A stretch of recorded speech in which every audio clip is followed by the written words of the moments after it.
Hello বন্ধুরা, আপনার সবাই ভালো আছেন। আজকে আমি চলে এসেছি নতুন একটা রেসিপি নিয়ে। এটা কখনো আপনাদের বানিয়ে আমি দেখাইনি, বাড়ি অনেকবার বানানো হয়েছে। তো এখানে আমি চিংড়ি মাছের ঘিলু নিয়ে এসেছি। তো চিংড়ি মাছের ঘিলুটা এই করে করে বিক্রি হয়। আর এই মাথার থেকে যখন ঘিলুটা বার করে ওরা তখন কোনো হাত দেয় না, ওরা তখন ওই ঘিলুটা বেরোয় ওই অবস্থায় একটা পাত্রে রাখে, সেখান থেকে ওরা এটা বিক্রি করে। তো আমরা দেখে কিনে নিয়ে আসা বন্ধুরা। তো এই ঘিলুটা যে ধোয়া লাগে না, এই ঘিলুটা ধোয়া লাগবে না, এই ঘিলুটা নিয়ে একদম ডাইরেক্ট রান্না করা যাবে। এই ঘিলুটা ধুলে কিন্তু সব বেরিয়ে যাবে, ধোয়াই যাবে না। তো ওরাই, আমরা আগে জানতাম মনে হয় ঘিলু হাত দিয়ে বার করা হয় বা কি নোংরাভাবে করা হয়। তো যখন আমরা দেখেছি যে এটা না, তা সেই হিসেবে ঘিলুটা কিন্তু ধোয়া লাগে না। তা আর কড়াইতে আমি তেল দিয়ে দিয়েছি, তেলটা কিছুটা গরম হয়ে গেছে। আর এখানে আমি কিছুটা রসুন হাফ থেতো করে নিয়েছি। এতে একদম সিম্পল রান্না বন্ধুরা, দেখবেন কত সহজে রান্নাটা হয়ে যায়। যেটা রসুন থেতো করে নিয়েছি, রসুনটুকু লাল যতক্ষণ না হচ্ছে ততক্ষণ লাল লাল হয়ে আসবে, ততক্ষণ আমি আগে রসুনটা ভাজা করে নেব।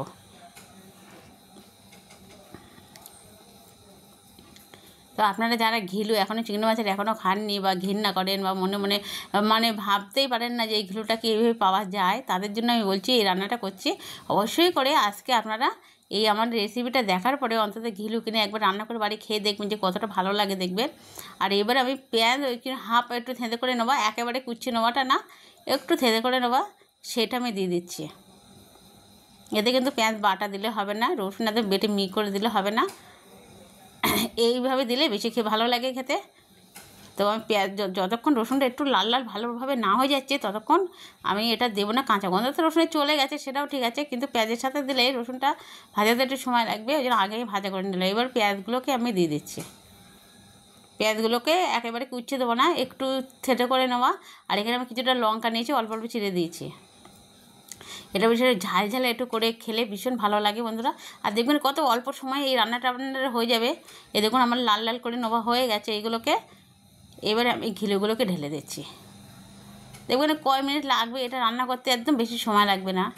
কত অল্প সময়ের মধ্যে রান্না যাবে, আর কত অল্প জিনিস লাগবে, এতে বেশি কিছু লাগবেই না রান্না করার জন্যই।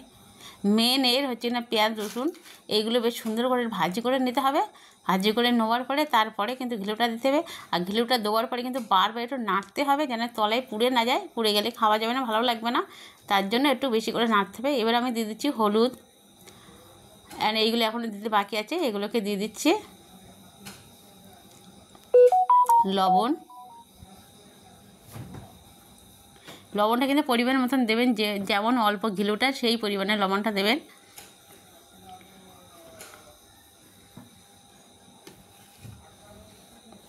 লঙ্কার গুঁড়ো দিয়ে দিলাম।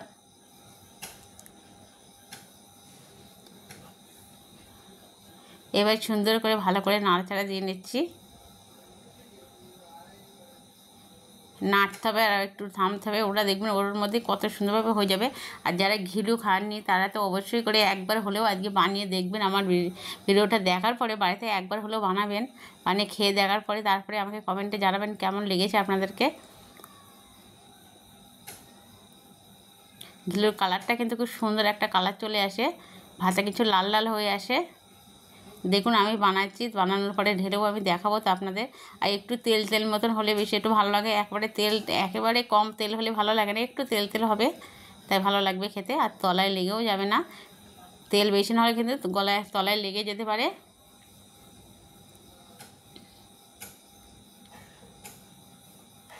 এবারে আমি দিয়ে দিচ্ছি ধনের গুঁড়ো, আর কিছুই দেওয়া লাগবে না, আমি শুধু ধনের গুঁড়োটা দিয়ে দিয়েছি। এই ধনে গুঁড়োটা দিলে একটা সুন্দর একটা ধনে ভেজে রাখা সেই গুঁড়োটা আমি দিলাম। দেবে সুন্দর করে নাড়াচাড়া দিয়ে নামিয়ে নেবো। কেন আমার এটা হয়ে গেছে বন্ধুরা, তাই নামানোর আগে আমি এটা দিয়ে দিলাম। আর ঘিলুটা যতটা হওয়ার দরকার দেখলেন তো ততটাই হয়ে গেছে সুন্দরভাবে। আর আপনারা তো অবশ্যই করে টেস্ট করে নিতে পারেন, চামচ করে এটা খেয়ে দেখবেন যে সব কিছু পরিমাণ মতো ঠিক আছে কিনা, বেশ ভালো লাগছে, কাঁচা গন্ধটা নেই, তখন আপনারা এবারে গ্যাসটা অফ করে দিয়ে ঘিলুটা ঢেলে নেবেন। দেখুন আমি নামিয়ে নিয়েছি, দেখুন কতটা সুন্দর ভালো লাগছে দেখতে। এই দেখুন, আর তেল কিন্তু সাইডে কেটে কেটে বেরোচ্ছে বন্ধুরা, তেল তেল হবে। আর এটা দিয়ে যে ভাত খাবেন দেখবেন ভাতটা কত সুন্দর লাল হয়ে যাবে। আর আমাদের কিন্তু শরীরে কিন্তু এরকম জিনিসের প্রয়োজন আছে প্রচুর পরিমাণে, ডাক্তারে এগুলো বলে। তা আপনারা যারা এখনও পর্যন্ত বানায়নি অবশ্যই করে বানিয়ে খেয়ে নেবেন। আর আমি যে এই ভিডিওটা আপনাদের সাথে শেয়ার করলাম তার জন্য, যদি আপনাদের ভালো লেগে থাকে অবশ্যই করে লাইক, কমেন্ট, শেয়ার, সাবস্ক্রাইব অবশ্যই করে দেবেন। আর কোনো বন্ধু যদি নতুন আমার চ্যানেলে এসে থাকেন এখনও পর্যন্ত সাবস্ক্রাইব করেন, অবশ্যই সাবস্ক্রাইব করে দেবেন। আর একটু বন্ধুরা আপনার ভিডিও দেখলে লাইক দিতে ভুলে যান, একটু লাইক দিয়ে দেবেন। এই দেখুন আমি তুলে দেখাচ্ছি কিন্তু চামচ দিয়ে এটা কেমন সুন্দর হয়েছে, কতটা হয়েছে। আপনারা চাইলে আর একটু তেল করতে পারেন, যারা তেল খেতে একটু ভালোবাসেন। দেখেন কতটা সুন্দর, কতটা ভালো লাগছে। তো এতক্ষণ আপনাদের সাথে ছিলাম আমি সাথী, মন যাচাই 2.0 থেকে। তো আপনারা সব ভালো থাকবেন, সুস্থ থাকবেন। নতুন একটা ভিডিও নিয়ে আবার দেখা হচ্ছে আপনাদের সাথে কালকে। তো ততক্ষণ পর্যন্ত আপনারা সব ভালো থাকবেন।